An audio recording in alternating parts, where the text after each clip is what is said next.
Board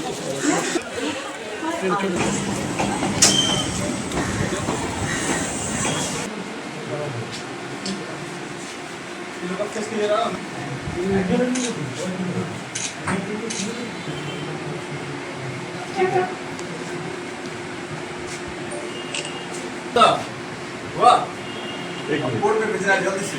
हो गया बनी का कंप्लीट उठाए आप आर्म्स वाला आ गया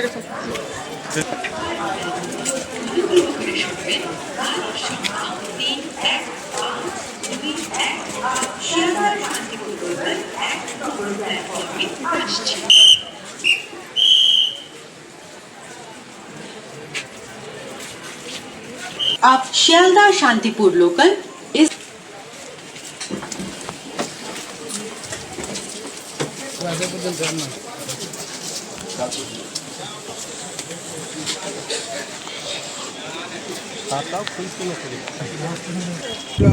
রানাঘাট আরপিএফ দুজন ব্যক্তি, একজন হচ্ছে শান্তনু পাল এবং দুজন হচ্ছে অর্পণ মিত্র।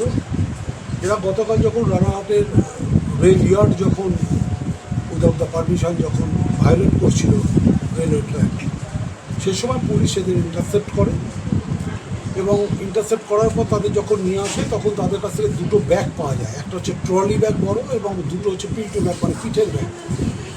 এবং তার মধ্যে থেকে যেটা পাওয়া যায় সেটা হচ্ছে যে প্রায় 600 মতো ওয়েস্ট বেঙ্গল পুলিশের কনস্টেবল রিক্রুটমেন্ট এবং কলকাতা পুলিশের কনস্টেবল রিক্রুটমেন্টের ফর্ম এবং সেখানে স্পেসিফিক 600 জন ক্যান্ডিডেটের সেই ফর্ম।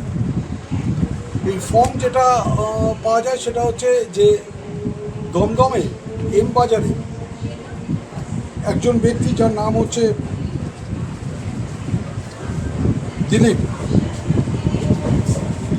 দিলীপ দাস, এই দিলীপ দাস ওদের ডেকে পাঠায় এবং ওর বিভিন্ন জায়গায় এজেন্ট আছে। এই দুজনকে ওরা বলে যে তোমরা এই ওয়েস্ট বেঙ্গল পুলিশ এবং ক্যালকাটা পুলিশের আমি আর রিক্রুটমেন্ট করে দেওয়ার ক্ষমতা আছে, তুমি যদি ক্যান্ডিডেট দাও আমি 7 লাখ টাকা করে নিই, তোমাদের 4 লাখ টাকাতে আমি করে দেবো। এবং এরা 6টা ক্যান্ডিডেট দেয়। 30 তারিখে আর্জেন্টলি ফোন করে ডেকে পাঠায়, ইমিডিয়েট আমার এখানে চলে এসো। এবং তারা যায়।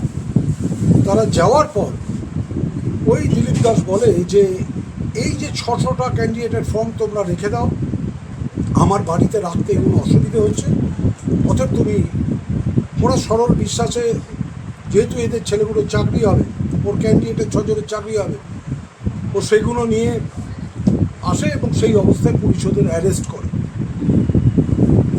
এদের অ্যারেস্ট করার পর জিয়াগঞ্জ পিএস খবর পায় এবং জিয়াগঞ্জ পিএস আজকে এইখানে ওদের অ্যারেস্ট করে ট্রানজিট রিমান্ডের জন্য প্রেয়ার করে।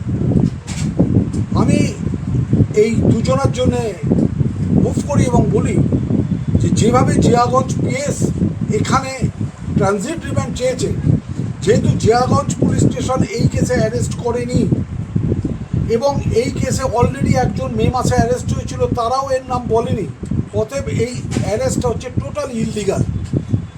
এই অ্যারেস্ট ইললিগাল এবং কোনোভাবেই ট্রানজিট রিমান্ড হওয়া উচিত না। মুভ হয়েছে, এখনও আদালত রায় দেয়নি, দেখা যাক কী হয়। রাজা ব্যানার্জি, রানাঘাট।